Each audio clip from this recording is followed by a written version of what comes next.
My dear brothers, in the two hadiths that the Prophet Muhammad ﷺ has mentioned, which I explained, I read it, which I will read it again. وَكُلُّكُمْ رَاعٍ وَكُلُّكُمْ مَسْئُولٌ عَنْ رَعِيَّتِهِ الْإِمَامُ رَاعٍ وَمَسْئُولٌ عَنْ رَعِيَّتِهِ. And another hadith that the Prophet Muhammad ﷺ mentioned, ما من عبد يسترعيه الله رعية يموت يوم يموت وهو غاش لرعيته إلا حرم الله عليه الجنة. In those two hadiths that the Prophet Muhammad ﷺ speaks about, that when we are in charge of something, we must take care of that thing, and we must be sure of how we deal with what we are in charge with or we charge on. In today's khutbah, I'm trying to take your mind and your vision to something that is very important nowadays in this country. And this is now in Christmas time, which in schools, they take the children to Christmas activities and to church and to other places that related to Christmas activities. And unfortunately, some of the fathers, some of the parents, they do not care about anything to do with this. They just get any paper, they sign it, let the child go to the church, let the child do the Christmas activity. Even lately, I saw children wearing Christmas dresses. Unfortunately, this is very sad to see a Muslim person, Muslim child, wearing a Christmas dress and celebrating this. And this was done by the father's will, and he signed this. So we have to be aware, my dear brothers. When we marry, we have children.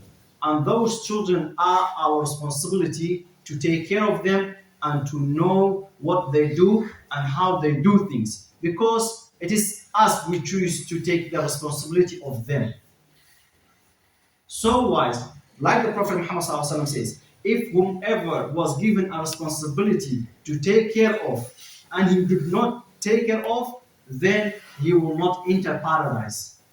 Because you took the responsibility, but you didn't really take care of that responsibility which you should have taken care of properly. So nowadays, my dear brothers, what are the things that we could do to fulfill our responsibility toward our children?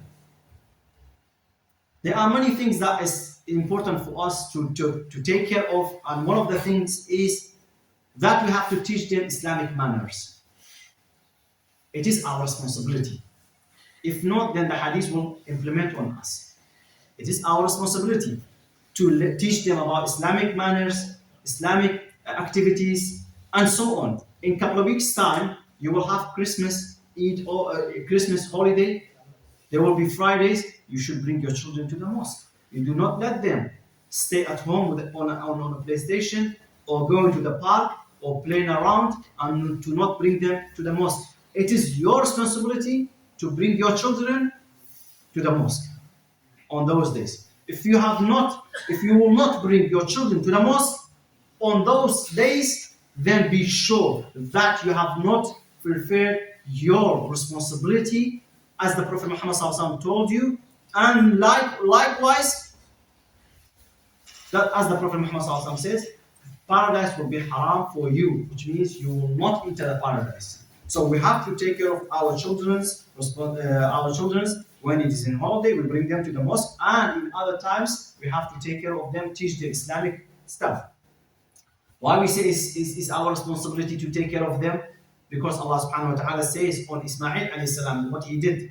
وَكَانَ يَأْمُرُ أَهْلَهُ بِالصَّلَاةِ وَالزَّكَاةِ وَكَانَ عِنْدَ رَبِّهِ مَرْضِيًّا. Ismail alayhi salam, he used to order his family and his family home and his children to give zakat and to pray, which means he used to teach them Islamic things that they should have done or they should have known.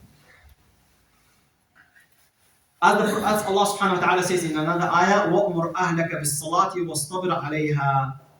Order your family to pray, which means you yourself, it is your responsibility to tell your children to pray and to do Islamic activities and other things as Islamic activities as well. The another thing, my dear brothers, that we have to take care of is Islamic manners, attributes that we have to have in our children. Some of the children, they say bad words and it's not Islamic activities, Islamic manners, Islamic characteristics. They talk in the way that they shouldn't. They act in the way they shouldn't. They do things that they shouldn't. It's not with Islamic activities or Islamic manners.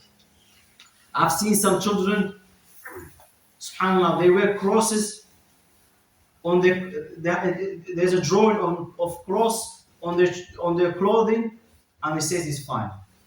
They have necklace on cross is on their neck, they say it's fine. What kind of fine is this? It's okay, it's fine. When I spoke to one of them lately, he said it's okay, it's fine.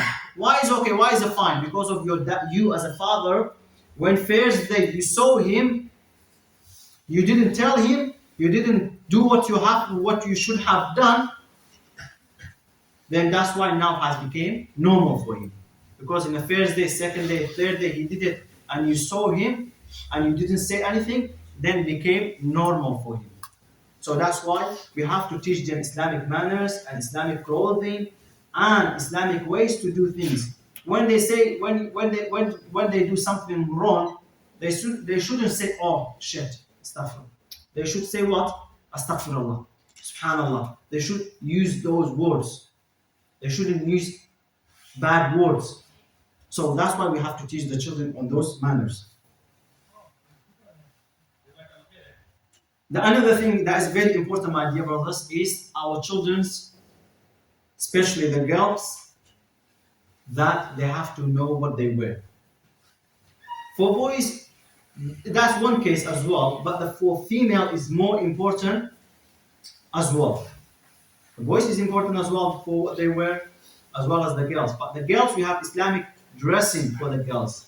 They have to wear abaya, niqab, hijab, and so on. That we have to be aware of what they wear. Because unfortunately nowadays I've seen some girls, Muslim girls, you do not know that this is Muslim because of the dress, how bad she is dressing. And this bad dressing from her, where did it come from? It's you. You as a father, when she was little, you didn't tell her, you didn't teach her, you didn't buy her hijab, you didn't buy her abaya, even if it's just a joke once. You didn't make this thing beautiful with her. That's why she doesn't wear it now. Like I spoke to one girl, I said, why are you not wearing hijab?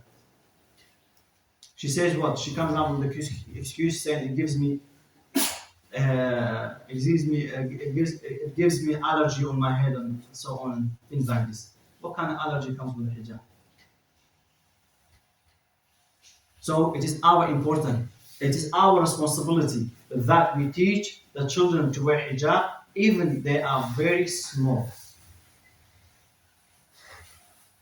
As Allah subhanahu wa ta'ala says in the Quran, يا أيها النبي قل لأزواجك وبناتك ونساء المؤمنين يدنين عليهن من جلابيبهن ذلك أدنى أن يعرفن فلا يؤذن وكان الله غفورا رحيما.